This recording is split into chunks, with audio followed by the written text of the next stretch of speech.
ठीक है। अच्छा, परिमाप मतलब आप लोग समझते होंगे। परिमाप मतलब क्या होता है? त्रिभुज की तीनों भुजाओं का योग। त्रिभुज के तीनों भुजाओं का योग। अच्छा, ये तो त्रिभुज के लिए है ना कि त्रिभुज के तीनों भुजाओं का योग उसका परिमाप होता है। लेकिन चतुर्भुज में क्या हो जाएगा? उसकी चारों भुजाओं का योग, है ना। तो परिमाप या परिमिति, जिसको इंग्लिश में पेरीमीटर कहते हैं, उससे सीधा ये समझिए कि किसी भी आकृति का जो परिमिति या परिमाप होता है वो उसका बाउंड्री होता है। क्या होता है? बाउंड्री। अब जैसे त्रिभुज में तीन ही भुजा हैं तो तीनों भुजाओं को योग कर देंगे तो उसका टोटल बाउंड्री निकल जाएगा। कितना है? बाउंड्री मतलब घेरा, है ना। अब जैसे यहाँ पे मान लो कि ये कोई त्रिभुज है, ये कोई त्रिभुज है। यहाँ एक त्रिभुज मैंने बना दिया है। अब ए बी सी इसके शीर्ष हैं। ए बी सी क्या है? इनके शीर्ष हैं, जिसको वर्टिक्स बोलते हैं। ठीक है। अब यहाँ भुजा क्या हो गया? भुजा हो गया एक ए बी। क्या हो गया? ए बी, ये वाला भुजा। दूसरा भुजा क्या हो गया? बी सी, ये वाला। और तीसरा भुजा हो गया ए सी। ठीक है। अब इन तीनों भुजा दिए गए हैं। ए बी बराबर दिया गया है x+1, है ना। बी सी बराबर दिया गया है x+2 और ए सी बराबर दिया गया है x+3। तो ये तीन भुजाएं दिया गया है और परिमिति कहता है निकालने। हम जानते हैं कि त्रिभुज की जो परिमिति होती है वो क्या होता है? तीनों भुजाओं का योग। त्रिभुज की तीनों भुजाओं का योग। त्रिभुज की तीनों भुजाओं का योग, यानी A B plus B C plus A सी।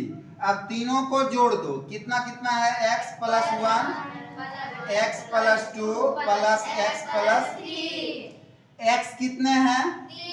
1 2, तो हो जाएगा 3x। अब जो संख्यात्मक संख्या है वो कितना है? 1 2 और 3, कितना हो जाएगा? 6। तो क्या आया निकल के? 3x+6।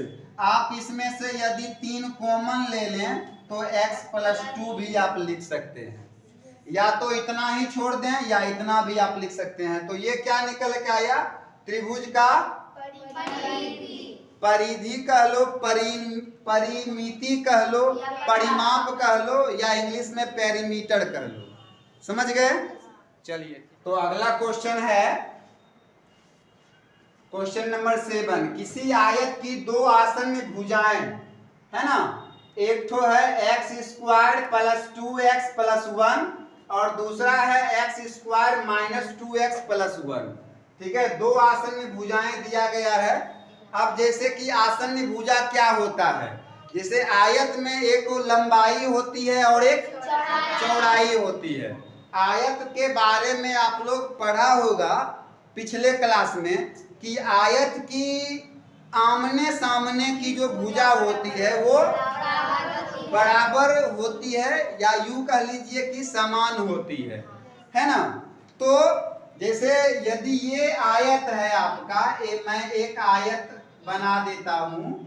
यदि ये एक आयत है, ठीक है, ए बी सी डी, ये एक आयत है, तो इसमें आमने सामने की भुजा यानी ए बी बराबर सी डी होगा और ए डी बराबर बी सी होगा, है ना। ये भुजा इस भुजा के बराबर होंगे और ये भुजा इस भुजा के बराबर होंगे। तो आपके पास दो आसन्न भुजा, एक ए बी दिया गया है और दूसरा बी सी दिया गया है। दूसरा क्या दिया गया है? बी सी दिया गया है। दो भुजा, यानी एक लंबाई दिया हुआ है और एक चौड़ाई दिया गया है। एक ठो दिया गया हुआ है x² + 2x+, और दूसरा है x² - 2x+। ठीक है। अब आयत का जो परिमिति होता है वो क्या होता है? आयत के परिमिति क्या होता है? 2 × लंबाई प्लस चौड़ाई चौड़ाई, यानी 2 into A B plus BC, है ना।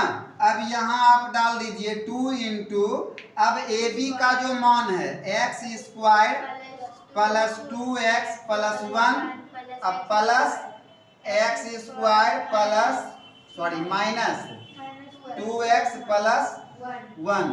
अब दोनों को जोड़ दीजिए, क्या हो जाएगा, एक्स स्क्वायर जुट के हो जाएगा 2x स्क्वायर और 2x plus 2x minus cancel हो गया, एक तो प्लस में है और एक तो, और 1 प्लस 1 कितना हो जाएगा 2, ठीक है ना। अब इसमें से एक और 2 कॉमन ले लीजिए, ये दोनों में से एक और 2 कॉमन ले लीजिए तो बच जाएगा एक्स स्क्वायर प्लस 1, क्या हो गया 2 into 2 4 x square plus 1, that's your answer, ठीक है। तो क्या आंसर निकल के आया 4 इंटू एक्स स्क्वायर प्लस 1, देखिए आंसर है ना।